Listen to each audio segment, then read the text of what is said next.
Broncos country, this is the news we've been waiting for. On a Monday that some tried to call a loss, the truth is, it feels like victory. The injury updates are in, the locker room is alive, and the future is looking brighter than ever. Linebacker Dre Greenlaw could return as soon as this week against the Indianapolis Colts. Sean Payton himself confirmed it, saying we'll see Greenlaw sooner rather than later. And when Payton speaks, he means it. That's massive news for a defense that's already beginning to find its edge. Now, I'd love to see Greenlaw back immediately, but honestly, the bigger test comes the following week against the Los Angeles Chargers, a team riding high after knocking off the Kansas City Chiefs. Having Greenlaw ready for that divisional clash could be a game-changer. But here's the moment that really stood out: Sean Payton didn't hide. He didn't point fingers. Instead, he took full responsibility for the play-calling struggles in the first half. And that honesty matters. Because it wasn't just Bo Nix's turnovers, it was the game plan. The Titans knew what was coming, over and over again. Nix was on track for 50 passing attempts by halftime. That's not balance, that's a blueprint for disaster. And Payton admitted it. He owned it. That's leadership. That's accountability. And for the Broncos, that's the kind of shift that can turn a season around. It wasn't until the second half that the Broncos truly found their rhythm. And when Sean Payton faced the media, he didn't dodge the truth. He admitted flat out, "I've got to be better there." He took ownership of the turnovers too, saying they were on him as the play caller. That's accountability you don't often see in this league. Here's the reality: Payton has been telling everyone since the offseason that he believes Bo Nix can be a top 5 quarterback. You could see it in his play calling. He was pressing, trying to prove it right away. And yes, by the end of this season, I believe he will be proven right. Because Nix showed flashes in this game, beautiful throws that remind you he has the talent to become something special. But in that first half, Payton pushed too hard. The Titans' defense, one of the best in football last season in yards allowed, was ready for it. And they did it all without their top corner, L'Jarius Sneed, who played the entire game. That's why the turnovers happened. It wasn't all on Bo Nix. It was about the plan, and Payton admitted it. And here's what makes this team different: culture. The Broncos' locker room is built on unity, on having each other's backs.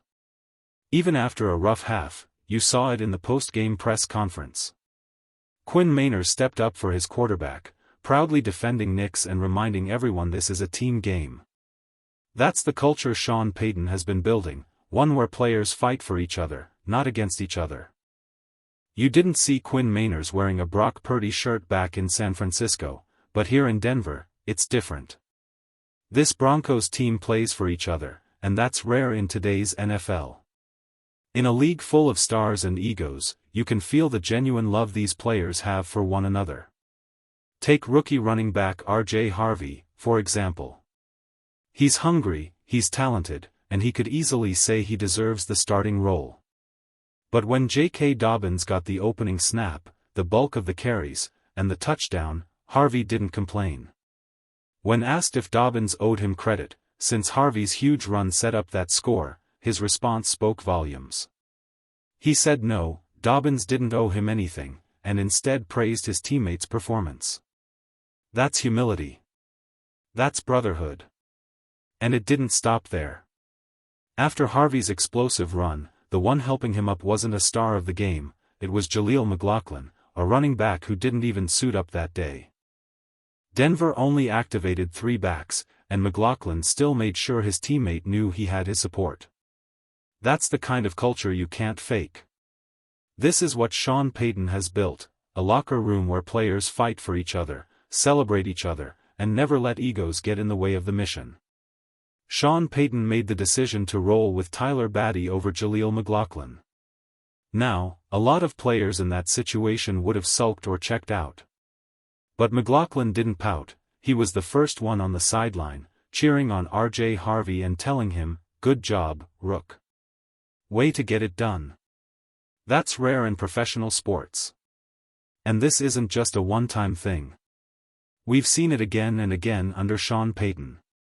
When Alex Singleton tore his ACL, he still stayed close to the team, joining them on that East Coast trip just to be around his brothers.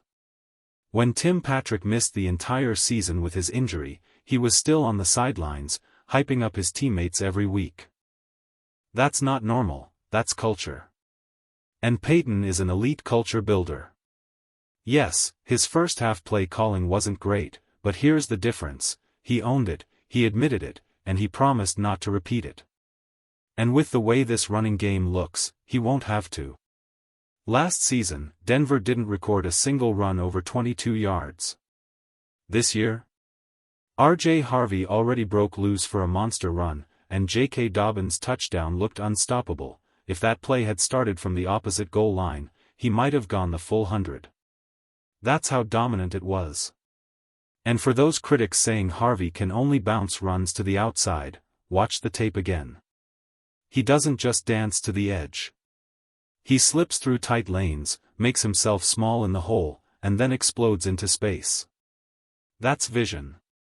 That's toughness. That's a running back who's proving the doubters wrong. R.J. Harvey could have taken the easy route and tried to bounce his run to the outside. But instead, he did exactly what the critics said he couldn't: he cut inside, found daylight, and ripped off one of the most explosive runs Denver has seen in years. That's the kind of play this offense was missing last season. Time and time again against Tennessee, the Broncos' backs found creases that simply weren't there a year ago. Sean Payton promised this running game would be better, and he was right. Look at J.K. Dobbins' touchdown run. A year ago, maybe Javonte Williams turns that into 3 hard-earned yards after contact. Instead, Dobbins turned it into a 15-yard score, high-stepping into the end zone like nobody could touch him. If that run had started from the 30, it would have gone the full 30. That's how much space he created. And here's the difference: this isn't just about one run. It's about signs of life in a rushing attack that finally has punch. Sean Payton knows it too. He admitted the scheme won't transform overnight. Even right tackle Mike McGlinchey said it himself: learning this new system takes time. But here's the bottom line: while the offense is still finding its rhythm, the Broncos ran for 150 yards against a defense stacking the box nearly 40% of the time. And the defense? They didn't allow a single touchdown. That's domination. That's the foundation of a winning formula. That's a huge sign for the Broncos moving forward. Last season, Denver was at the bottom of the league in explosive runs over 10 yards. Against the Titans, they ripped off 4 of them, and that already ranks near the top of the NFL heading into this week. That's proof this rushing attack is transforming before our eyes. And for those already jumping off the Bo Nix bandwagon, it's way too soon. Yes, he made a couple of bad throws. Yes, the interceptions were costly. But let's not ignore the truth: he also made throws that very few quarterbacks in this league can even attempt. And when you remember that Sean Payton didn't set him up for success in the first half, you have to take it into perspective. Look at one of the play-action attempts. Because Denver hadn't run the ball effectively early, the Titans' linebackers didn't bite. Instead, one was right in Nix's face. On most teams, that's a busted play. But Nix delivered a strike into a window that looked impossible: tight coverage underneath, a defender closing from behind, and safety help over the top. That's elite-level arm talent. Now, there is one fair criticism: sometimes, Nix feels pressure before it's actually there. He'll step up too early and walk himself into danger. That's a rookie learning the speed of the NFL. But the raw tools? The vision, the arm, the toughness? Those are undeniable. And if this offense continues to balance the run and protect him, Bo Nix is going to prove the doubters wrong. One thing Bo Nix still needs to learn is trust in the offensive line in front of him. The Broncos have one of the better units in football, and sometimes all he has to do is sit tight for one more second. Take this play as an example: Nix climbed the pocket too early and ended up throwing off one foot to hit Troy Franklin across the middle. Yes, it was a completion, and yes, it worked, but it didn't need to be that difficult. If he had stayed in his drop, he would have had a clean throw and possibly another red to Cortland Sutton as well. These are small details, but they make a big difference. Here's the truth, Nix struggled most when pressured by just a four-man rush. That's where both of his interceptions came from, and on those plays, he went 2 for 7 for just 8 yards. But against the blitz? He looked sharp. That tells us exactly what the Broncos need to focus on, keeping him clean against standard pressure. Because when a defense can get home with 4, like the Eagles did to Patrick Mahomes in the Super Bowl, it changes everything. Nix has to learn to trust his line, to stand tall in the pocket, and not climb until he absolutely has to. The tools are there, the awareness is growing, and with time, the game will slow down for him. But let's not lose sight of the real story here, the Denver Broncos defense. They absolutely dominated. In the second half alone, the Tennessee Titans finished with -2 yards of offense. -2. That's not just good, that's suffocating, championship-level defense. Every time the Titans touched the ball in the second half, they went nowhere, against a Broncos defense that looks like the most dominant unit in football.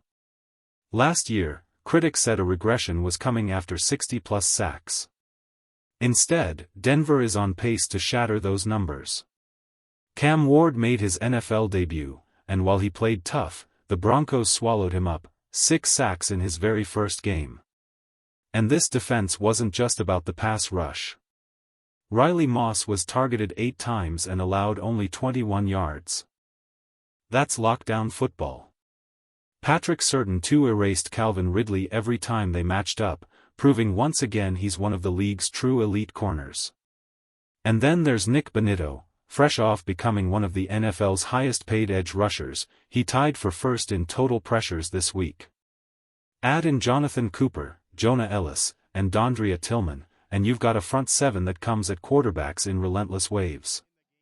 And remember, Denver did all of this without Dre Greenlaw and without Malcolm Roach. This is why Broncos country should believe.